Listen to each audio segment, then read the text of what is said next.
Hello, everybody. Yeah, it's nice to see some faces, familiar faces. I know it's been a rough go for, several years, excuse me, several months during the course of this year for everybody. So when I make a comment to say that, everything has been going great, please don't misunderstand and misinterpret, my relative term. When I been going great. What I mean to say is that from the time that we finally were able to get started with fall practice, we had to delay it. Originally we were going to start, I believe, September 13th. We had to delay it till September 20th. Then we had to delay it until September 27th. And then because of some positive tests and isolations and things like that, quarantines, we had to delay until September the 30th. For the first time ever, we started fall practice on a Wednesday. But from September 30th all the way through today, really, I mean, today's an off day because of election day, but through through November 2nd, we have not had a positive test. We haven't had anybody in quarantine. We haven't had anybody in isolation. We've had the entire team together without any kind of disruption, with the exception of, I think we had one rain day. We had started practice and it started to rain. We didn't get the tarp on the field in time and it made the field unplayable. The weather's been beautiful for us. We're down to our last 3 days of practice, which will be tomorrow, Thursday, and Friday, which will be games 1, 2, and 3 of our Purple versus Gold series. Like I said, the weather has been phenomenal.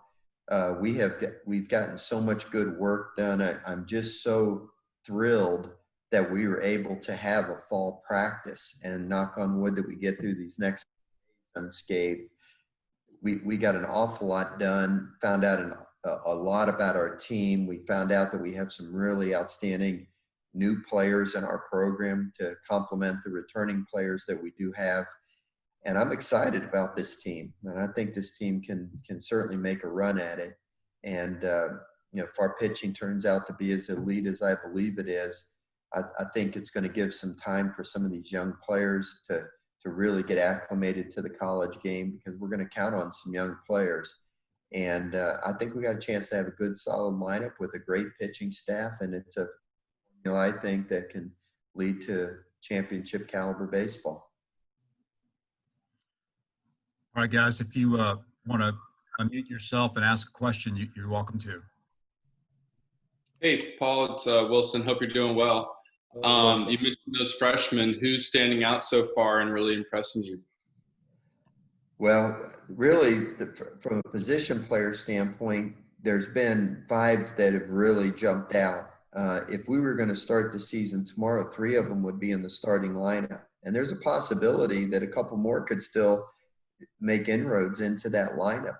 I know that seems crazy to think that an established program like LSU could play that many freshmen, but that's how talented these guys are. Of course, everybody knows about Dylan Cruz. He received a lot of notoriety even before he arrived here, and he has lived up to the billing. He's hit a couple of home runs. One of them was an amazing blast. I think you were there that night, Wilson, if I'm not mistaken. 3-run homer that hit halfway up the video board in left field. I mean, it was an absolute blast. I think it measured about 457 feet or something to that effect. He had another one the other day against the wind to left field, and he hit it and he started to pimp it a little bit, and the wind was galing in from left field, and I think it hit in about the 3rd row of the stands. And so I was hoping it would hit off the wall to really teach him a lesson. But he hit it so good that it still went out of the ballpark. But it still gave me a good opportunity to make a coaching point with him. Don't get me wrong, Dylan plays the game really hard. He plays it the right way. He's been very accepted by his teammates. And he's made it very clear he should be an everyday player for us without question. The only question was going to be whether or not he plays center field or right field. And I think, that Giovanni has come along enough that he's going to get the opportunity to be the everyday center fielder. So we moved Dylan over to right field, and he looks really good there. The guy that has been the highlight of fall practice for me personally has been the first baseman out of Brother Martin High School, John Morgan, but he's John Morgan III, so everybody calls him Trey.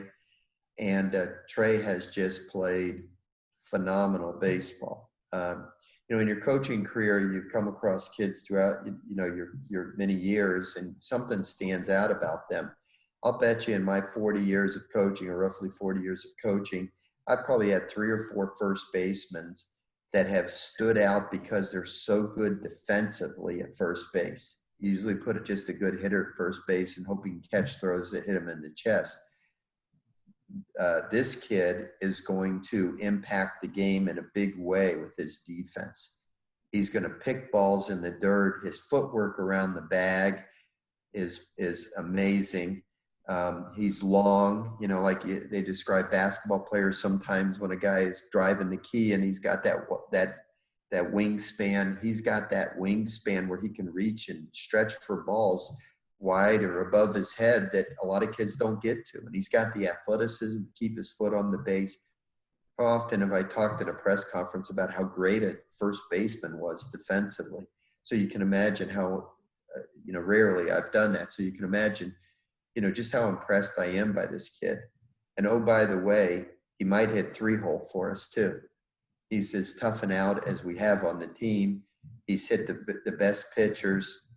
He hits with 2 strikes. He hits in the clutch. He's also a very good base runner. You say, what can't this kid do? And honestly, I don't really see anything that he can't do. He looks like a future major leaguer to me. And I think we're very blessed to have him there. And he's done such an amazing job that it encouraged me to take Cade Beloso and try to find another position for him. And Cade, by the way, has come back, and this is 3rd year in the best shape of the life that I have known of his life in 3 years. He's much more agile. He's faster runner. So we've moved him to left field in hopes that he can go out there and be a serviceable left fielder, very much like Ray Frimes. We moved him to left field, and he worked so hard and became a good left fielder. And I think Cade can potentially do that, which opens the door for us to be able to play Trey Morgan at first base.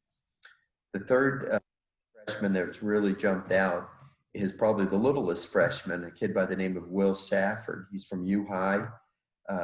Will is the best way for me to describe Will, and this would go for people like Lynn and Kevin and William and all the people who have been around here for several years, Jeff, is he's a left-handed hitting Tyler Hanover.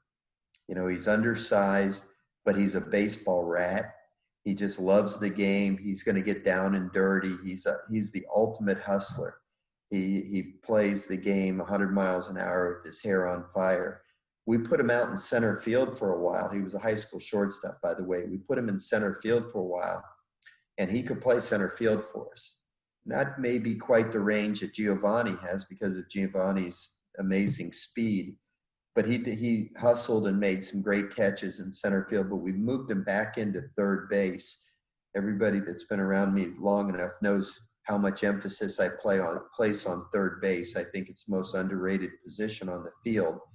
And Will's just one of those kids that's going to stick his nose in there, and if the ball's hit 100 miles an hour off the bat, he's going to throw his body in front of it, knock it down, and come up and, throw a missile to first base. So, it's not a prototypical third baseman, but he's stood out. He's at the plate. He's like I said, left-handed hitter. He can bunt. He uses the whole field. He's got surprising pop in his bat. And if we were going to start the season tomorrow, he'd be in there. Now, the other 2 freshmen, Wilson, Jordan Thompson has, at the beginning, he played really well. Then he went through about a lull for about 10 days. And then I moved him back to shortstop off third base, and he's playing great again at shortstop. He's really played well the last week. He's, I guess, kind of relaxed and gone back to a position where he's more comfortable. He's played all his life. And he's played much, much better. And Brody Drost has had his moments, left-handed outfitter from Barb High School. There was a time earlier this fall where I would have thought Brody Drost would have been a lock for being in the starting lineup, but he cooled off a little bit. Other guys have played well. We've made some moves with the outfield, but I would say that Brody is still very much in the hunt to be the starting designated hitter going into the season. So it's quite possible we could have as many as 4 or 5 freshmen in our starting lineup pretty early in the season. And we'll see how that plays out. But right now, if the season was to begin, we'd have 3 with 2, competing hard for starting jobs.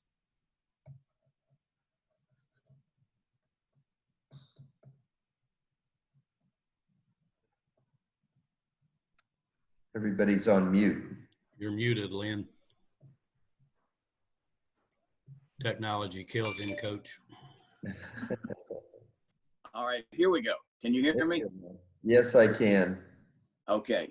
Based on the last 4 or 5 weeks of, quote, normalcy, and that's wonderful news that things are progressing as you hope they would, is there any way, I know you're thinking ahead, you always are, about projecting to, okay, we're coming up on January, then we're coming up on February, and then we're going to start playing the season. Are there any suspicions or any super concerns you have that, hey, there is something out there going to grab us and pull us back, or based on what you've seen the last 4 or 5 weeks, we've got a real chance if we remain vigilant to make this happen like we want to? Yeah, well, I'm always the optimist, Lynn, and, I've pleaded with the kids to make sacrifices. Hey, we were not immune to the coronavirus, I can assure you. Our team was a mirror of society and what we're going through, okay? But we've had some kids, and they've all, become healed. Like my grasp of the English language is not as good as you guys.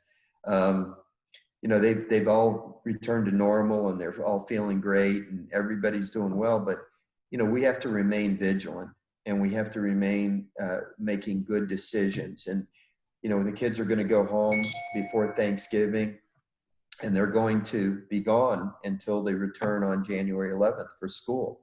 And what exposures they have, I can't control. All I can do is plead with them to wear their mask, plead with them to, keep applying the principles of social distancing and washing their hands and keeping their social gatherings small. I first did it in steps. I asked them to do this for a month, and they've done it for a month. We're getting through the entire fall practice now from the beginning to the end without any setbacks. So it shows you that they have the discipline to do the right thing. And now when they're home, will they continue to have that discipline to do the right thing? We certainly hope so.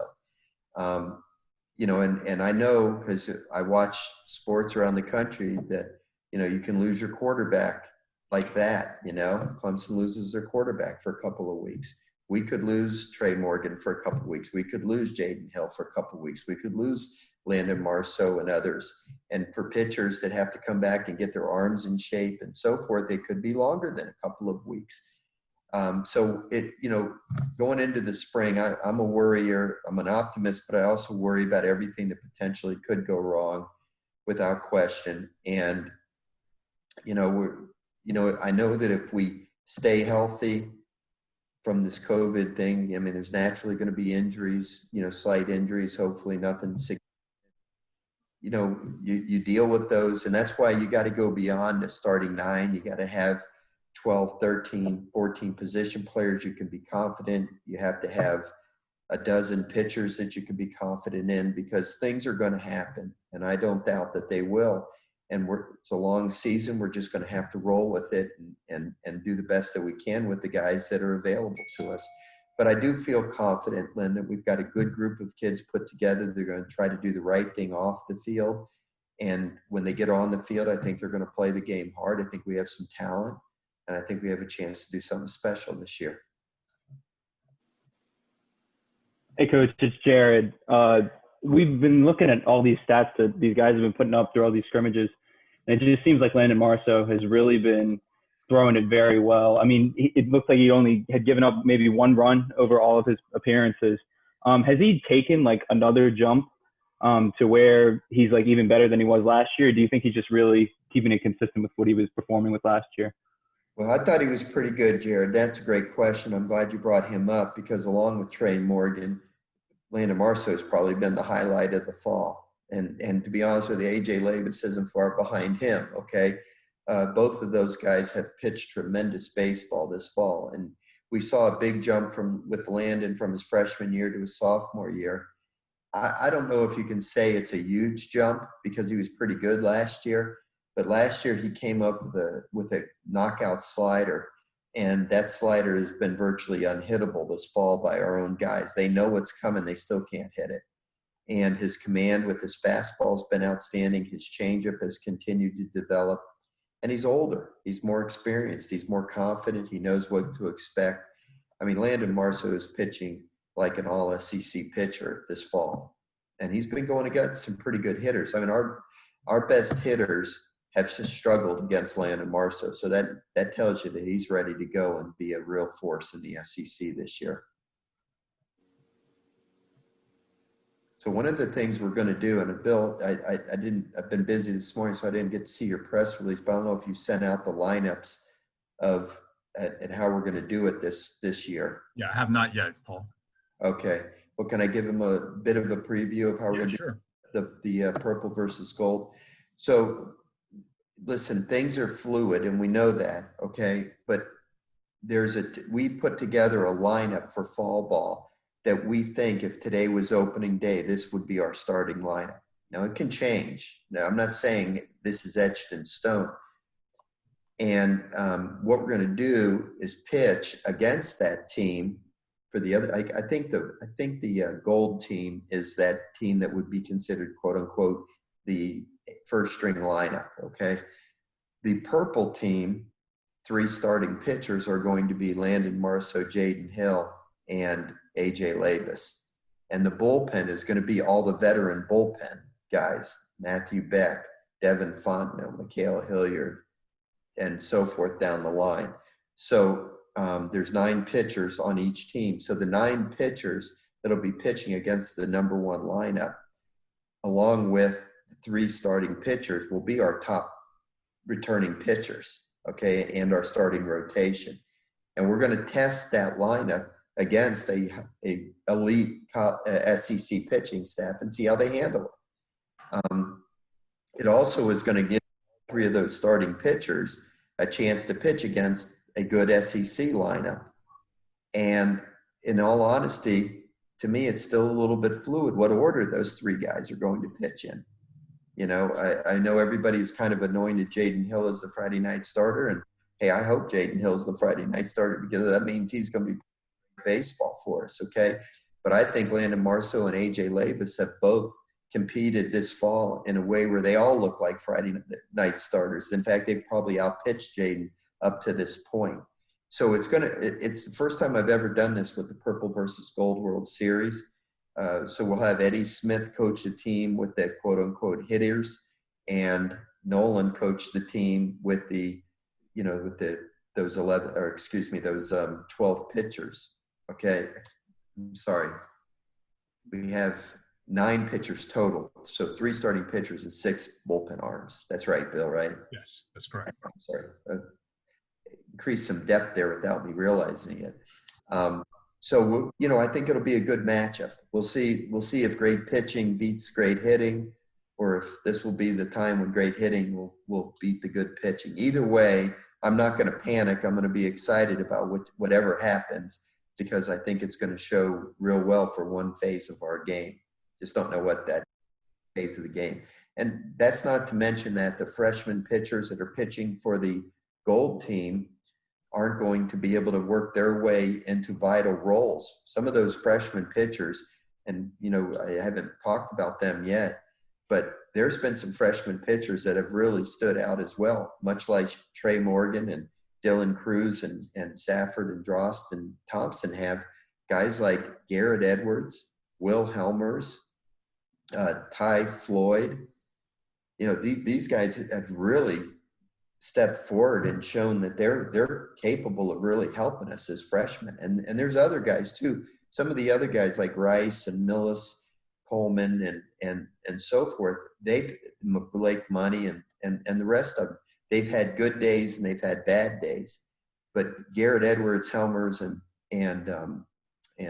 Floyd have been pretty consistently pitching at a high level. So those guys are going to have a chance to earn their way into a very vital role this week. And the hitters that are on the purple team, I mean, you're still talking about Gavin Dugas, Brody Drost, Jordan Thompson, Bianco, Jake Wyeth. You know, there's still going to be a lot of guys on that team that are going to have vital roles on our squad in the spring as well. So it's going to be a good, exciting three-game series, and I'm looking forward to watching it. 3 7-inning games. Coach, this is projecting ahead a little bit, and I guess the question is impossible, but we haven't seen a season this fall in any sport be scheduled normally. When you're talking with your colleagues at other schools, at this point, do you anticipate the full 56-game schedule and the normal start times, et cetera? Well, again, Lynn, a great question. I don't have the answers for sure, of course. Nothing's been decided. I think everybody knows I'm on a committee with the SEC where I represent the baseball coaches, the softball coaches on it as well. And then Ray Tanner and John Cohen, former baseball players that are athletic directors, as well as some administrators. And we've been talking about all kinds of possibilities. I did just get word today that the Atlantic Coast Conference has decided to have a maximum of 50-game schedule for baseball. That's significant because, you know, a lot of people think the ACC and the SEC are the two top baseball conferences. And we actually are scheduled to open up the season with Notre Dame, who plays in the ACC conference. Now, in my communication with the Notre Dame coach this morning, he still is planning on coming here for the opening weekend series. They would play us once and Army and Air Force one time each. So those 3 games would count as part of their 50 games. Originally, when I heard that it was cut to 50, I thought maybe they had cut out the first 2 weekends of the season, but that's not the case. They're allowing their schools to schedule however they wish within the NCAA parameters of February 19th being opening day, you know, to the end of the season. But Notre Dame sounds like they're still planning on coming. I've not heard from Army or Air Force anything different from them. The second weekend, we have scheduled Cal Riverside. I have not communicated with them. And I purposely, because there's all kinds of rumors that they were talking about dropping their entire athletic program for a while. We have not heard anything since then, and I'm at some point going to reach out to them. The third weekend, tentatively, we have Oral Roberts scheduled to come in. I've not had any communication with them about their plans. The fourth weekend, we have Illinois coming in, a Big Ten team. And, of course, the Big Ten was not planning on playing football. They then decided to play football. The Big Ten has typically done what they think is best for their member institutions. I don't know if they're going to allow Illinois to come down here or not yet. So I got to find this out here. Lynn, I believe that athletic directors across the country have been 100% focused on getting through this football season. And then I think they've turned their attention to basketball now. And I think we're probably within the next week or so, but they're going to start turning their attention towards the spring sports, including baseball. And I think over the course of the next couple of weeks, we're going to have more definitive answers about it. But as of right now, our plans are to play the schedule as normal. Thank you for that information. Paul, you were talking a little bit about Jaden Hill. Has he been able to stretch out like y'all wanted him to do this fall? And how has he pitched when doing so?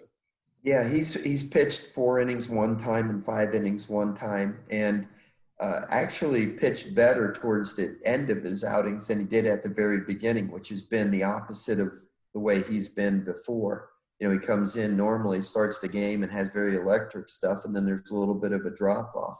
His last outing, he struggled a little bit at the beginning, And then by the 5th inning, his velocity was up, his command was up, everything looked better.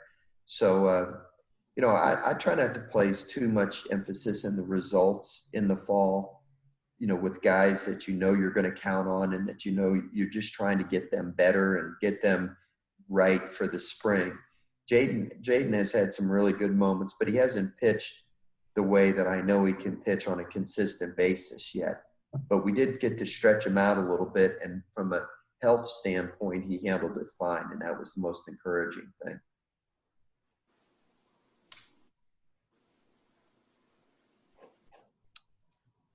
Hey, Coach, it's William, Tiger Rag. How you doing? Hey, William, how are you? Along the lines of the scheduling, I assume by now you've seen or read the parents' letter to the SEC office, and I want to just kind of get your thoughts on the potential impact or influence of having this unified front. Not only your parents, but all 14 teams want to see their sons play baseball a full season. Just to get your thoughts on the potential impact of that getting to the conference's hands. Well, in all complete honesty, William, I don't think it was really necessary. I didn't know anything about it. I didn't know until after it had been done. But I know the way that Greg Sankey has felt about things from the get-go. He has made it extremely clear to all the baseball coaches that it is absolutely his intention to play a full baseball schedule this spring. I don't have any doubt that we're going to play a full schedule in the spring. Greg was the one that stuck his heels in the sand and said, we're not going to make a rash decision about football. And I think he's turned out it's shown that he's done the right thing there. And he's had the same attitude about baseball, quite frankly. So I don't really think that it impacts the SEC office at all, because I think they were already on board and wanted to have a full baseball schedule. I don't think they're going to feel pressure to do so any more than they wanted to do in the first place. Appreciate that the parents, took an initiative like that, but honestly, I don't even think it was necessary, because there's never been I haven't felt for 1 second there's been any hesitation from the SEC office about playing this baseball schedule. The only question would be what the schedule is going to look like. Is it going to be all SEC games, or is it going to be a combination of SEC games and non-conference games? Coach, can you talk about your situation at catcher and how that lines up? Sure, Kevin. How you doing? Okay. Doing okay, thanks. Good. Well, of course, we have Alex Milazzo back, and Alex is our number 1 catcher. I can tell you that nobody on our team can steal on him. I've never seen a catcher throw out as many base stealers as this guy. His release, his accuracy, his arm strength. This kid had arm surgery in the summer.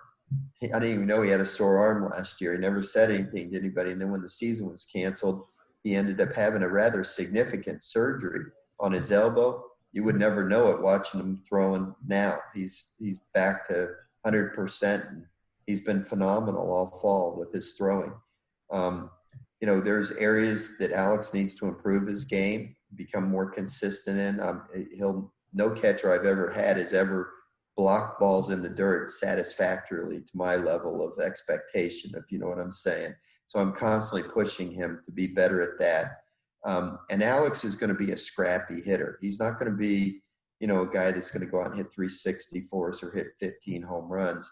What we need him to be is a really tough out and do some little things that add up to make a big difference. Hitting the ball to the opposite field, dropping a bunt down, sacrifice bunt, hit and run. He's a really good base runner. Runs better than you think he does as a catcher. But he's got those quick twitch fibers, and he's got those quick actions. And but he's in there primarily for his defense, and whatever we get out of him offensively is going to be Lanyok for us. Okay. Hayden Travinsky, who we had anticipated would be our second catcher, has missed the entire fall because he had knee surgery last March after the season was canceled. It must have been in April. He had a torn meniscus in his knee. He's been back hitting on his own. He's not done anything catching. It was a very similar injury to what Saul Garza had to deal with a couple of years ago. So he hasn't been able to participate at all in fall practice. Jacob Wyeth is a junior college transfer that we had come in. And Jacob has done some good things. He's a wonderful young man. He's got a great attitude. He's a real team guy. He hustles like crazy. He does some good things behind the plate. I was surprised at how well he throws. He's thrown some base stealers out this fall. And usually that's the one area that, you find it's hard to find with catchers. And yet Jacob has stepped in there and done well. Some of his receiving skills, I think, need some work, and he's working on them. He's got some occasional power. I wouldn't say he's a great hitter, but on a given swing, he can do some damage. He's going to hit some balls in the gap and hit a ball out of the ballpark once in a while. So, and then, of course, you have Braden Doty, who seems like he's been here forever. He's in his 4th year now, and Braden has improved. He's worked hard, and he's getting bigger and stronger, and when he's gone in there, he's done a really good job. So I feel pretty comfortable with our catching core. I don't know, except for the fact that Milazzo throws outstanding. I don't know that it's, that we have a bunch of All-Americans lined up back there, but I think we're going to be very solid back there. And those are they're kind of like the offensive line on a good football team. You don't notice them unless you don't have somebody good there. And, I think that our catching is going to be just fine. Hey, Paul, Reggie Chapman from WBRZ. I'm wondering, you mentioned Giovanni Giacomo. I mean, just what improvements do you say that he has made to kind of made himself establish in that spot in center field? And also I'm thinking about shortstop, the middle infield as well. Who's kind of, you said that was kind of a position of battle. Where are you kind of at there as well? Okay, so Giovanni, I think his defense, as far as going to get the ball, has improved. I'm not ready to say he's as good as Andrew Stevenson or Zach Watson or Leon Landry quite yet. Okay, we've had some, or even Mikey Montauk or Jake Fraley. He's got a ways to go, but he looks like he's ready to burst that door down. He's got world-class speed out there. His range has shown to be really good, and when he gets to the ball, he's catching it. It's been an evolution for him. From his freshman year to now. He looks so much more confident as an outfielder, and he really looks like the quarterback out there. He's much more aggressive, taking charge, and I think defensively he's going to be fine. Offensively, he's still a little bit of an enigma for me, because on some days he just looks tremendous. He slaps the ball the other way, hits the ball into the seats in right field. He turns a single into a double. And then on other days, he'll strike out 3 times and not be able to drop a bunt down. If he could just get some more consistency, you're talking about a guy that could be a really great pro prospect and be a real force for us. And I moved Will Safford out there to push Giovanni in case Giovanni didn't. And it seemed like when I put Safford out there, it kind of kicked Giovanni into another gear, which allowed me to put Will Safford back into the infield. We can always put Dylan Cruz in center field if we need to as well, and plug Brody Drost into right field. So we have some options still there.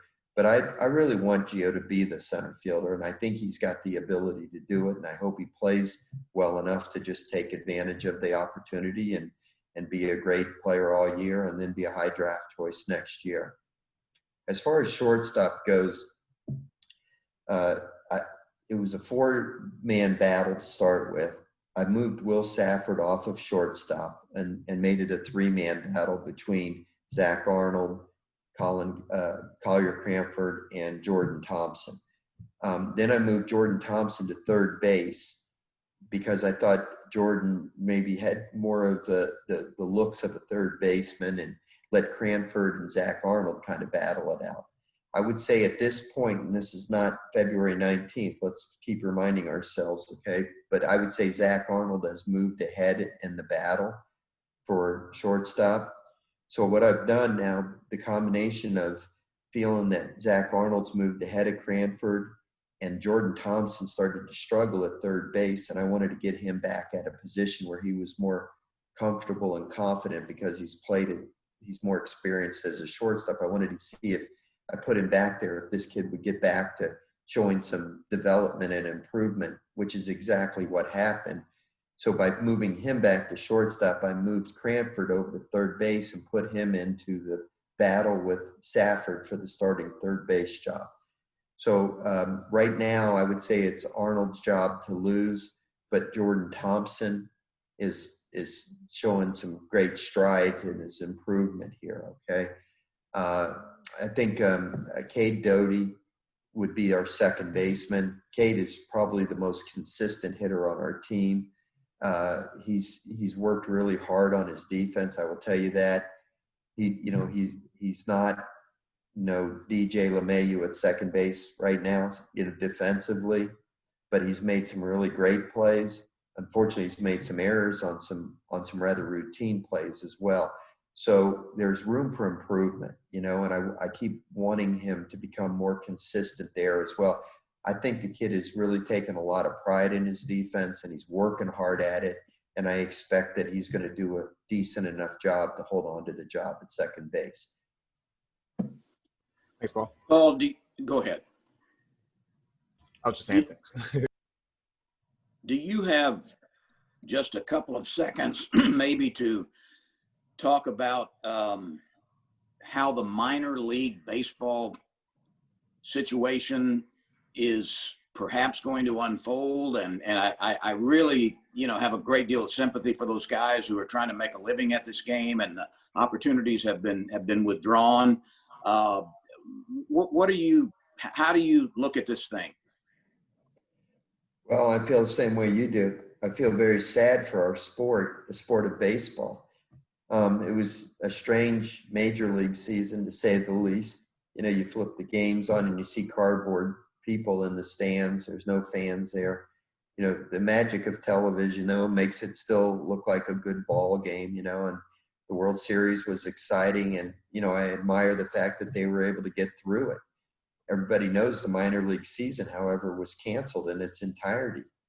And I think there's some people out there that are worried whether or not there's going to be a minor league season again next year. In all honesty,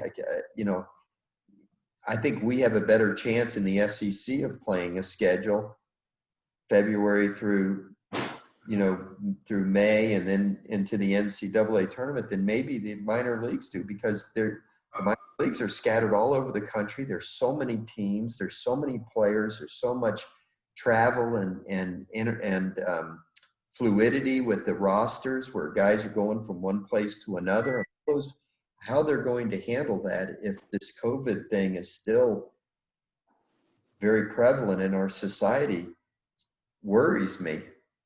I know that there's some major league teams that are planning on starting the season next year with no fans in the stands. That's April, and so if the major leagues still if the major leagues still don't have it under control on how they can handle it, how are minor league teams scattered all over the country going to be able to handle it? I hate to sound like a pessimist, but I worry about it. Well, and then when these youngsters can't play, I think of Josh Smith, I think of Greg Dykman. I talked to Kramer Robertson the other day. Kramer was a injury or a positive COVID test away from getting called up to the big leagues this year. He was at the alternate site for the Cardinals, and he was ready, and he was going to be the next guy to go to the big leagues if somebody got sick or got hurt. It never happened, so he never got there. But what if they don't have a minor league season for Kramer to play next year? What if Josh Smith has another year of not playing? Cole Freeman, Dykman, Lang and Hess and all those guys, you just feel, and then those are just, our players I'm talking about. What about, the game, the health of the game as a whole? I'm worried about it, Lynn. I am, I'll be honest with you. But, at the same time, I've always thought that college baseball was the best route. Maybe it's going to encourage more kids from high school to come to college first. And maybe it'll continue to strengthen our game and allow us to hold on to some players. And, and maybe in the long run, that's going to be the best thing for those kids. Do you have any insight about the draft for next year? Mm-hmm. Well, I think it's going to go back to probably 20 rounds, maybe 30 rounds. I know it's going to be later next year, which I'm glad it's after the World Series, but it's a little bit later than we had hoped it would be. I think they're scheduling it for like July 13th or 11th or 13th, something like that. I can't remember the exact dates, which is going to put a little bit more pressure on us because we may not know our final rosters till a later date. And if you're scrambling to try to fill spots that you lost guys to the draft, it's going to make it even more challenging than it's ever been. But you can't have your cake and eat it too. You know, if you don't want your players being drafted during the season, you're going to have to deal with things like that as well. So that's what I've heard, Lynn, but I don't have any more access to information than anybody else does that's read about it in media outlets. Thank you.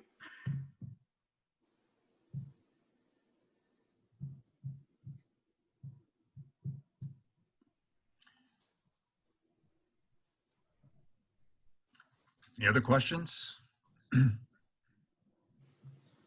So, Bill, are you going to send out the rosters? Yes, I'll send out the rosters, the lineups this afternoon or fairly soon after we're done here, early this afternoon, and then also I'll be sending out media protocol for those media who would like to observe the games.